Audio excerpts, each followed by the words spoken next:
بسم الله الرحمن الرحيم. الحمد لله رب العالمين، وأفضل الصلاة وأزكى التسليم على حبيبنا سيدنا محمد وعلى آله وصحبه أجمعين، وعلى من دعا بدعوته واستنى بسنته واهتدى بهديه إلى يوم الدين، وبعد. بعد مسلمولو لموير لا نيمالو من بيك اللموي كيرا اف ام كولورو ساتوتو غامبيا بانكوكا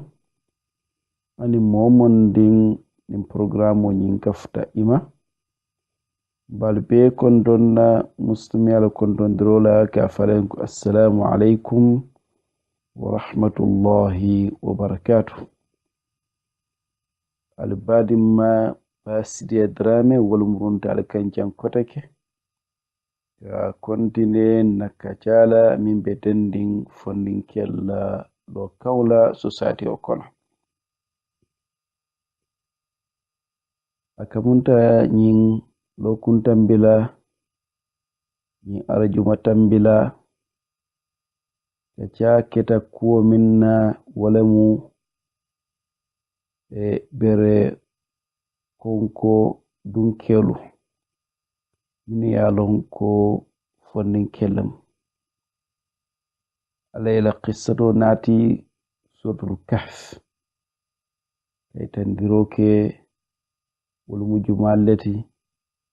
ila istiwaro munati ni istiwaro nyujube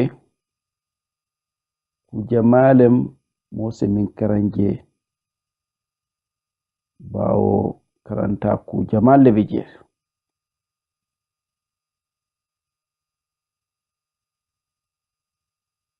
ku folo min yalon ko Musa karanyin koto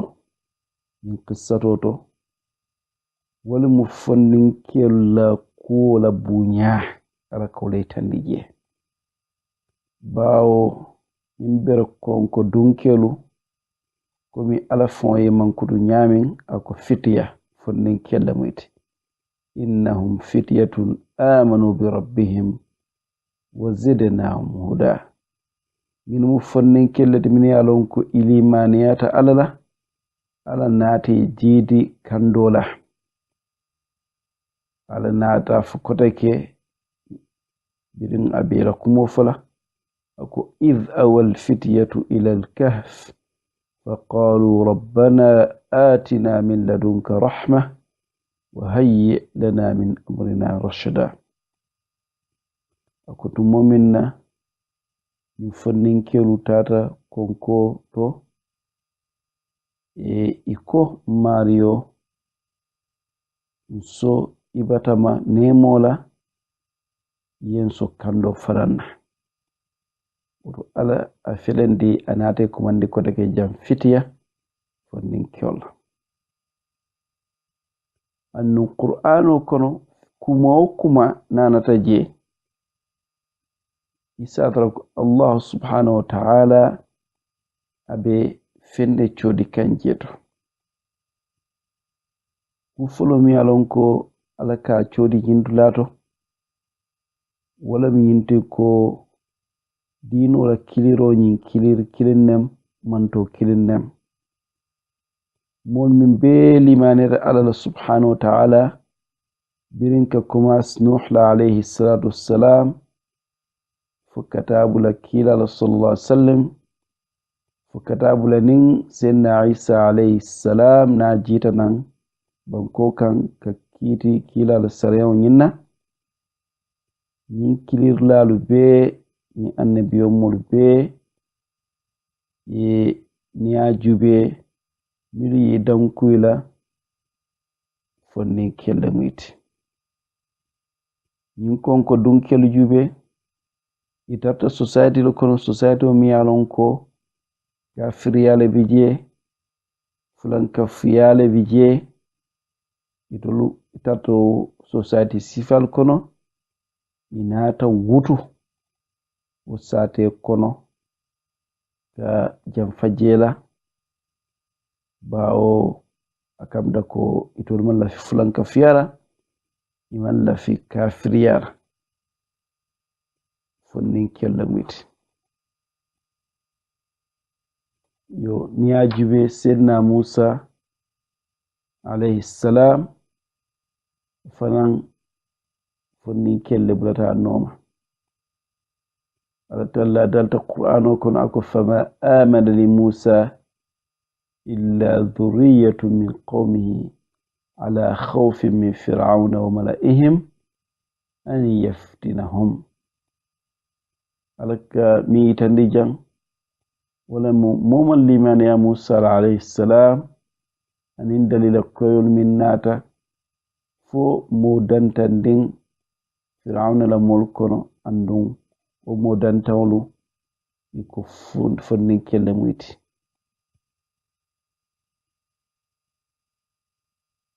ni ofanan bata jeeto ibata ashabul ukhdud din ko dun kewlu ofanan mu qissal timiya nata qur'ano kono inshallah nin siyobi jeeto no bije be do manditandul fana kola ni ajube okko fanan mimma championoti fonnen kelem mi alon ko amanta misanyi mola irin kila na la kila ya shownata ala ki molukan miliya asimbentu yandi fonnin kellam komi ka channel ketawla nyami mo tawul min alon ko Allah subhanahu wa ta'ala walla se wonde arjannola akamta ko mo lulu bol kono wol be mo mollete min alon ko beribe dunna muslimi adino nyinto isiyo man tambi sanyi muwala wose mo kawo kuya o molu futata nyaadile o palasi bato to momin na ibe fonninke ya tema mo fololu mini alon ko ibrata kilano alayhi salatu wassalam isabatita dino nyinka makka wolu mu fondinke leti abe wol ko Sa'd ibn Abi Waqqas زبير بن عوام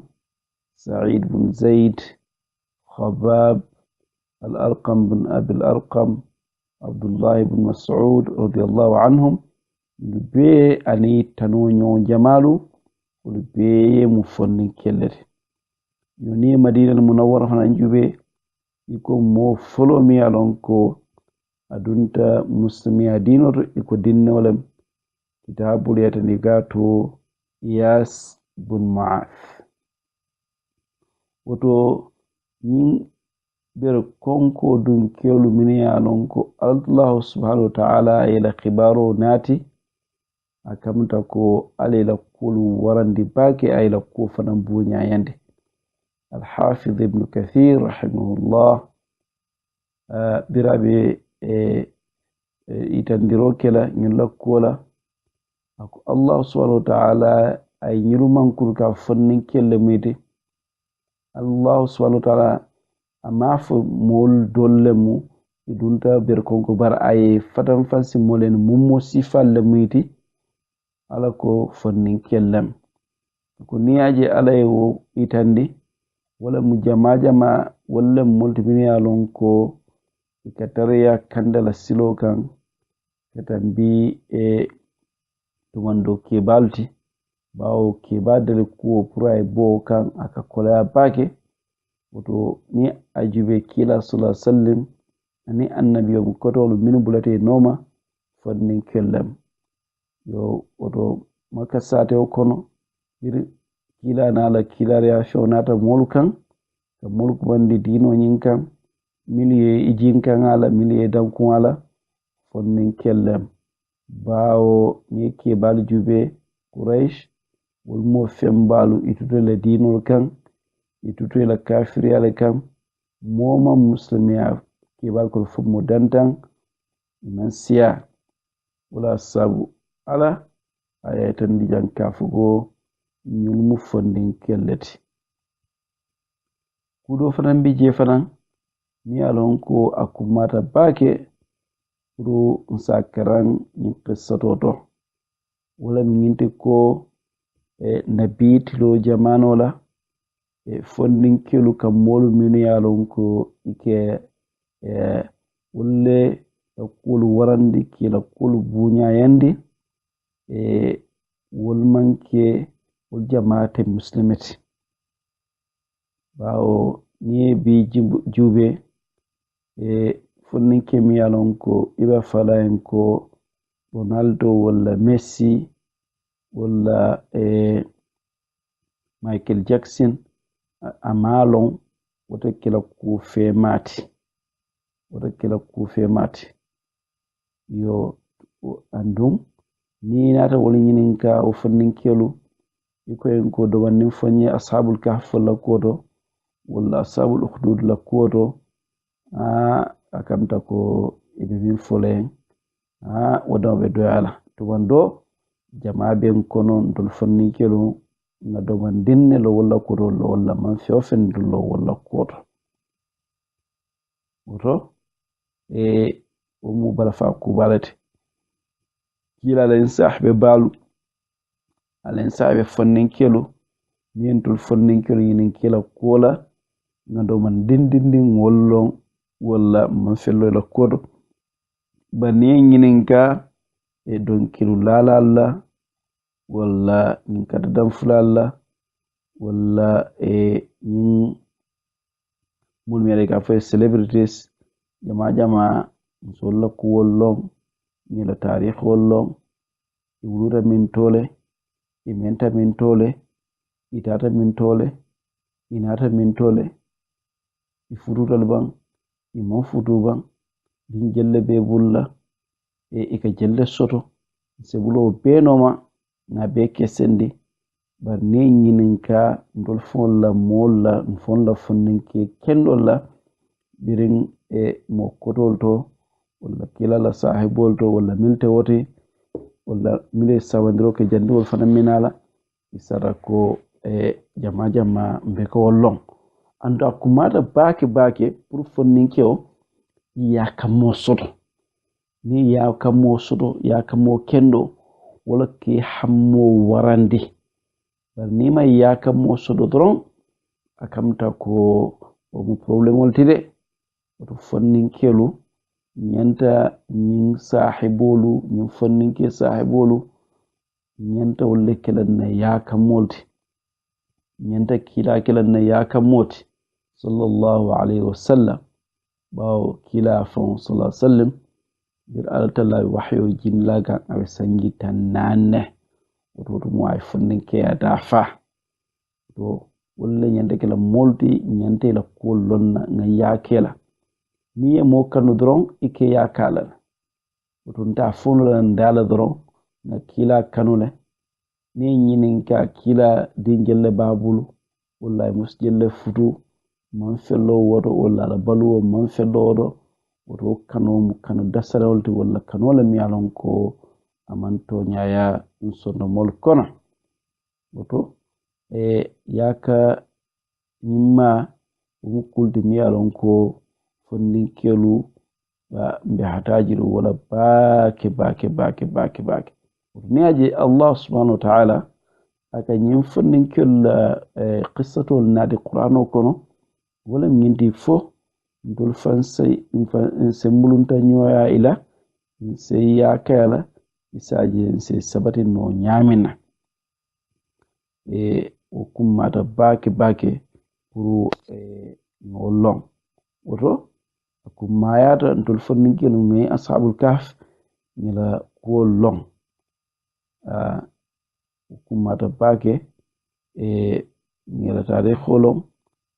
ba ala fon nata afadan fansinde qur'ano kono subhanahu wa ta'ala kudo faran jami'a lon ko kummata bake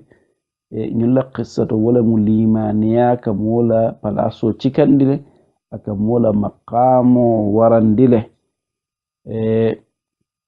bawo akamta ko ala fo subhanahu wa ta'ala birin abirak mo fala ko innahum fityatun amanu bi rabbihim wa zidnahum huda ako nyilmu fannin kellet mi yaron ilimaniyata ala tallala ibatu mansola ala talla naati jiidi kandola oto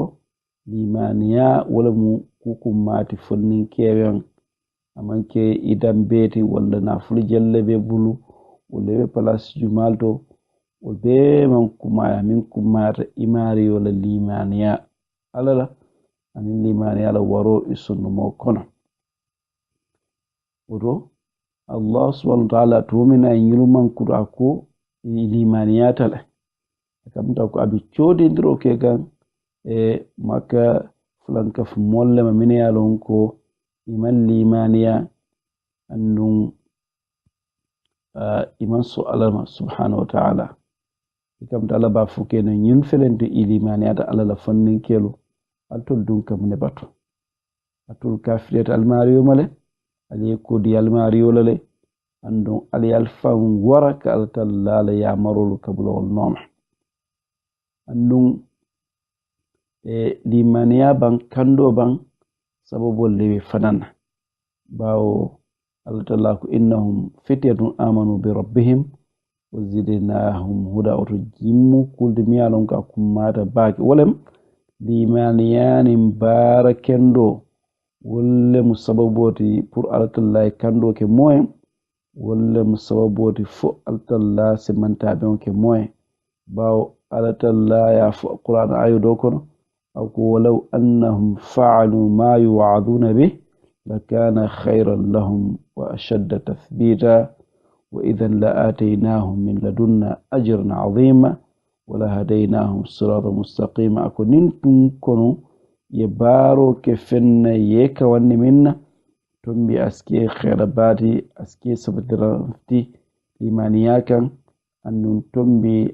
Allah subhanahu wa ta'ala ako siddi diro kila baraji pala se kanda sila kendola sila tilinde wala oto akamta ko bara kendo ni limaniya wala katuna kando kana wala katuna kando nyum fanan ala se sabatinda kan dal talla na dal kureka ko alladhina jahadu fina lanahdiyannahum subulana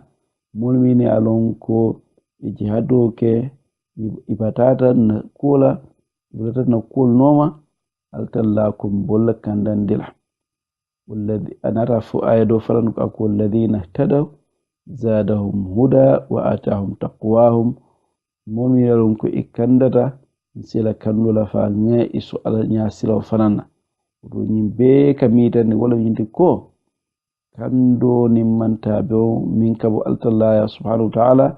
سبب اللبالة أندو سبب بيكم مام ولا محرمة دو يدر كدو bara kendoto anen kalimane Allah anen kasira Allah subhanahu wa ta'ala oto domin nako ka kando soto way sababolle soto ka sabati wo kando nyin fanan ka fanay sababolle kon andun wo mukulti mi alon kon tolbe sura wala baake biti lola bawo fitna kul siyata imanke kilindi fondin kelu fitno e jarabindi baake be bi jamano minto yo bari ala talla fila ka jabiro ke jang ako nim momi alon ko ila fita ala kan andu yesabati kando nyinkan akamta ko ibeli mani ala Allah subhanahu wa ta'ala innahum fityatun amanu bi rabbihim wa zidnahum huda nim fonni kellati ilimanada ibatu mansoma ala talla kunnati jidi kandola wa rabatna ala qulubihim ngesabatin difanan limani yakan إذ تممن قاموا إغلتا فقالوا إكو ربنا رب السماوات والأرض نتولو ربنا رب السماوات والأرض ربنا رب السماوات والأرض ماريو ولا مسنفر ورولو بانكو ماريوتي لن ندعو من دونه إلها ندمان سكوتن كماندلا ممن كوتي نيغو كدرون mbe jenkela silo laqad qudna idhan shatata woto ni halma don jube isatara ko ala kul katu yele manale imaniya nyin ka falin kando nyin ka falin woto foye tuku Allah subhanahu wa ta'ala fa se sabrin ni nyaminna ala limaniyañin kan woto bari o ñawñanden feda fana yela sababolu yolu ke min siye sabarindi limaniyañin kan a siye sabarindi kando kan woto nin fonnin kewo ya ayi fili biti dola kafo ko fitna kuolu wolle ba saba kan karo bela ibulu abulu ba karo nama wala karo la asilanta woto asenyin kalamta kafo Allah subhanahu wa ta'ala wala moti wala Allah subhanahu wa ta'ala wala ka mota ke kandandi andun Allah subhanahu wa ta'ala abe ko kando fanandi mola foye sababolu yebula noma woto mola Allah subhanahu wa ta'ala sina ase kandandi nyaany si hare wala yoni en fodin kel fanna kol jube iba tarako tawhido ko fanam bijeto bawo iko rabbuna rabbus samawati wal ard mario wala musawnin banko marioti wato akamta ko niyo jube yang tawhidu la ta'ala do mi bi wala tawhidu rububiyyah andum tawhidu uluhiyya fadan biye bawo lan nad'uwa min dunihi ilaha de man sakoten ko wande la min ta Allah subhanahu wa ta'ala wala mu tawhid kinolem tawhid kinom yalon ko annabiyo mol fananna nata ala talla dal qur'ano kono aqula qad ba'athna fi kulli ummati rasula an ya'budu Allah wajtanibu at-taghut akamta ko manto na kilariya mo kiyakan wo kilariya molu ini letro min nata wala mu alsi altalla batu adama alay jam fajalawla anin ala kuta wala annum Allah subhanahu wa ta'ala an yafanan dara ko la ilaha illa ana fa'budun man samman soto fonte al sente altalla damma batu woto tawhido nyin wala mu annabiyom mulla kodi ni min nar bin adam fo nuh fo hud fo salih fo nyon tanolo woto wo tawhid kino fenande Allah subhanahu wa ta'ala anata akonyin bangendi jam fananto subhanahu wa ta'ala woto kulti mi alon ko karanta ku balemu dole jang yo bi inshallah hanbi karanta ku jamal lebije min yalon ko setanin koto mbe wol fanan folale inshallah subhanahu wa ta'ala bari mbege kaja ku fala minna walam hadithati mi yalon ko ngaitandi lo kuntamila billa fitaka afanun manding ولو حديث رميالون كلا بنك أكو لعن الله اليهود والنصارى اتخذوا قبور أنبيائهم مساجد أكو ألت الله دنكروا كيهود والنصارى من يالونكو إلى النبي يوم لقبر لرباد يقولوا يولتا كاكي مسجدولتي ولا السلدولالتي نعيش رضي الله عنها ay haditho ni anata afo aka kamta ko kila sallallahu alaihi wasallam aka maslandiroke wo mulla kulla wala mo yahudun nasara ni anata sahih bukhari ani sahih muslim yo kila alayhi salam ay fadan fa haditho dodo ako ala wa inna man kana qablakum kanu يتخذون قبور أنبيائهم والصالحين مساجد ألا فلا تتخذوا القبور مساجد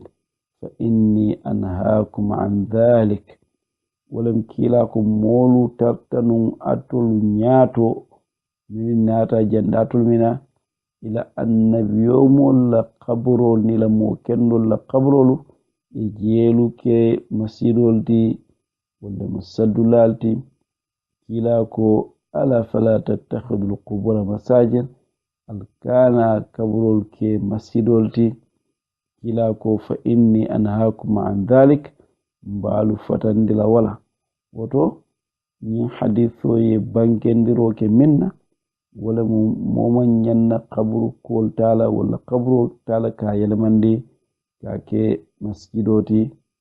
bawo tumando modulu ka woke tumando lawla daso kenyalem isaja ko sifal ki annu ko bi kila alayhi salam ate birin iba badela ima bade jamo kono hani ya bade na Aisha labon kono radiyallahu anha yo bari kumi masjidun nabawi yejefalundi alwalid bin abdul malik la jamanu la wotum wala mu yejefalundi yo biri kila la masjido ni yejefalundi kaburo nata dum masjido kono andum ngaji kitabo dol kono ko birin khalifo yo ke abdul alwalid bin abdul malik modul yo ko konne iman da kora kola ya ajalele fanan ko nyinna yo bari akamta ko man yanna kala moyin dalilati ye kaburota yake masjidoti yake misiroti yake salidin kirati abaw woni kilal hadiyo furanyo kole alayhi salatu wassalam to kaburo nyanta kala galti ay tara simple akana ki ka fuko ye lor fenne ke jeto bawo ni tata kilala sahibolu ye bade damin albaqi akamta kay manke dalti damin alon ko bul felle be loringe kaburo nyilbe je wo nyamale akamta ba walam kilala sunori sallallahu alaihi wasallam kila fu jamano la kul bilari wo nyamale kila kulala minu bulata noma ala sunno noma wol fanan yake wo nyamale woto wala mu kuti miyalon ko lafta ko nyimbambandi kula jang kayitandi kafu ko akamta ko kila alayhi salatu wassalam aka maslandiro ke minna wala nyinde ko sirkantuya bawo asifal siyat ni pour mo kanta sirkantuya alala andun kila nyaji wala sabu ay hadithu nyimfo wana la bawo nyimman fanyola woto o kammala dolu yaitandi ka fuko alwalid bin abdul malik khalifo mi yalon ko ay kila la qabro bula jamon ko ikudol ko ya jalay bari yo bara kamta ko atafaran asken wo man ka ngani yodi la ngani wo nyinati wala mu yinte ko ka jamo en fanu andun ate afanduni nola ni qabro nyi manna bula jamo la konto kono baade ngol dinga fem fo janning ani sorbo fota nyo koma o mun tela hadama di yalla na khasolti o mun na kalamto la da solati dinga fem fo ani sorbo benta o Allah man tabi mo damalati yalla talla dalla be wasi yam fanye asen so kandola inshallah sinaka ta timmande walla nga kondinende na fatalu min yalon ko ibe ashabul kahfil la qissatoto sako ndol fonnin kelen hada wabillahi tawfiq wassalamu alaikum wa rahmatullahi wa barakatuh